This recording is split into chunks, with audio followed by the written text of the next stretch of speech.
Bwana Yesu asifiwe sana.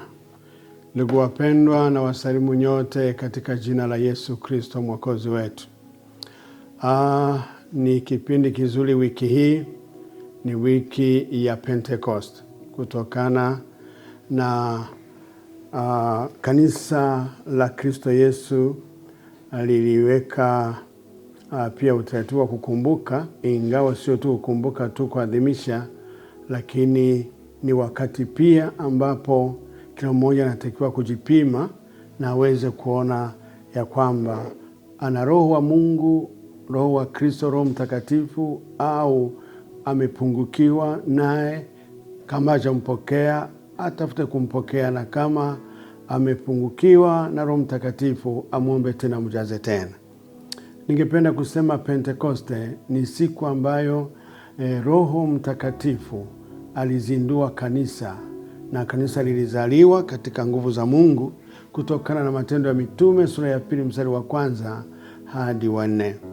Na Roho Mtakatifu ni zawadi kutoka kwa Mungu ambayo anawapatia wote wamwaminio wamtiio. Kwa nini?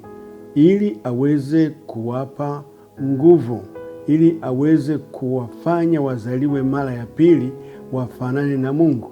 Kwa sababu Biblia inasema ya kwamba wote waliompokea aliwapa haki ya kuwa watoto wa Mungu. Kwa hiyo ni katika kupitia Roho Mtakatifu.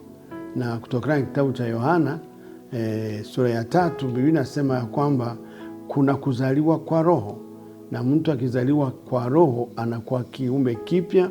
Kwa Roho huyo wa Mungu anakuwa na hali ya kimungu, anakuwa na tabia za kimungu na mwenendo wa kimungu.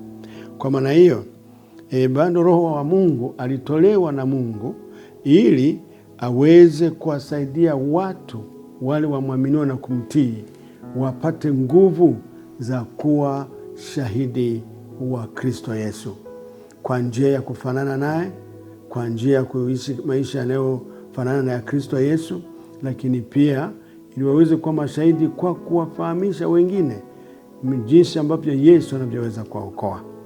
Kwa hiyo Roho Mtakatifu ni wa muhimu sana sana sana, kwa sababu pia anawasaidia kupokea baraka zote za Mungu, baraka za kiroho, baraka za kihuduma, lakini pia baraka za kimwili katika mambo mbalimbali ambayo huyu amwaminie Mungu anazozihitaji. Kwa hiyo anaweza kupata baraka za Mungu kwa njia hiyo.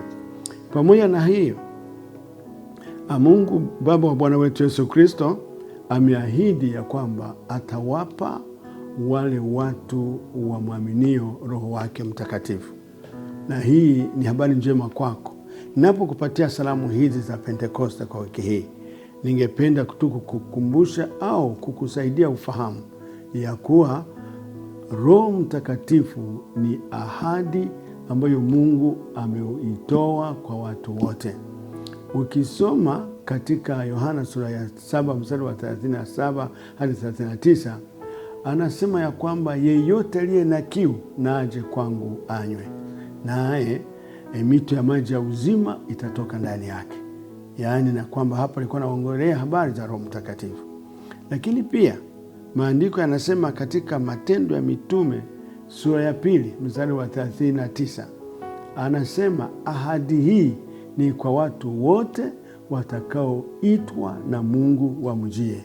Watu wote, kila mahali, yeyote yule anaweza kupokea, kutoka katika nchi yoyote, katika kabila yoyote, katika hali yoyote, kwa lika yoyote, ili mradi amemwamini Yesu Kristo kikweli na kutembea katika njia zake na kumtii, anapokea ahadi hii ya Roho Mtakatifu.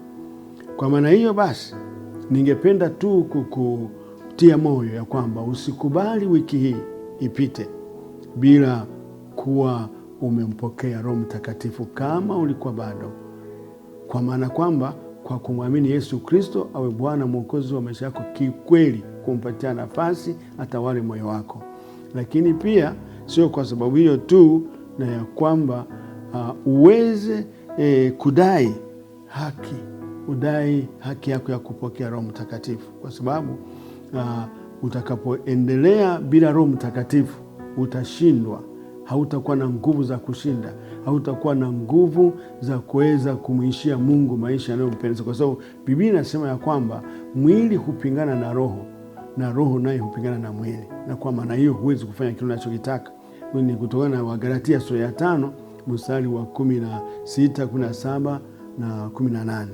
Kwa maana hiyo roho inashindana na mwili, na mpaka Roho Mtakatifu aruhusiwe kuingia ndani ya moyo wako akuongoze. Biblia inasema kwamba hivyo ni vema kuongozwa na Roho Mtakatifu. Kwa sababu hiyo basi ni vema wiki hii ya Pentekoste mwaka huu 2025 isipite bila kumdai Mungu akupe Roho Mtakatifu, kwa sababu atakusaidia katika mambo mengi. Atakuongoza, atakufunulia mambo, atakuibia siri za Mungu, na atakupa hamu na shauku ya kuendelea kumwishia Mungu. La sivyo hautaweza, kwa sababu shetani atakushambulia na hautaweza. Lakini nataka kukutia moyo, mtake Roho Mtakatifu, mwite Yesu, mwambie naomba nijaze Roho Mtakatifu, atakujaza. Kwa hiyo kwa moyo wangu wote kabisa, kwa moyo wangu wote wa upendo, ninataka kukutakia baraka za Pentekoste, baraka za Roho Mtakatifu. Roho Mtakatifu akuingie, umkaribishe, akujaze, na unapojaa Roho wake, ninachokijua ni kwamba baraka zote za Mungu zitakuwa mali yako, kwa sababu amebeba karama. Utapata karama za Roho Mtakatifu, utapata kipawa cha Roho Mtakatifu. Wewe mwenyewe itakuwa faida kwako kuishi mtu wa amani, na tena ukiwa maisha ya ushindi. Lakini pia utamtumikia Mungu kwa nguvu na upako wake. Lakini sio hivyo tu, siku zote utakuja kuona una nguvu za kuomba, una nguvu za kumwabudu Mungu katika kweli. Utasikia nguvu za kuweza kutokuogopa, kwa sababu inasema ya kwamba hatukupokea roho wa woga. Hapana, tulipokea roho ambaye anatupa ujasiri. Na kwa maana hiyo utakwenda kushangaa unazopokea baraka za Mungu siku zote na kupata bubujiko la kiroho, na kisha shetani hatakuwa na nafasi tena katika maisha yako, wala nguvu za giza hazitakuwa na nguvu kukuchezea tena. Ukimpokea Roho Mtakatifu utakuwa mtu wa kushinda, na mtu anaishi maisha ya kushinda. Ninakutakia Pentekoste ya kweli kwa ajili yako. Na kwa maombi yetu wiki hii tunasema, Bwana, utupe Pentekoste yetu.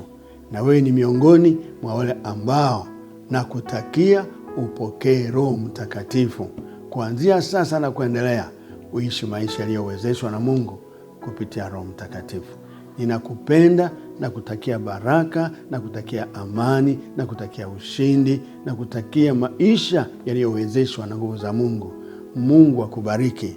Pokea baraka za Pentekoste ya 2025. Amen.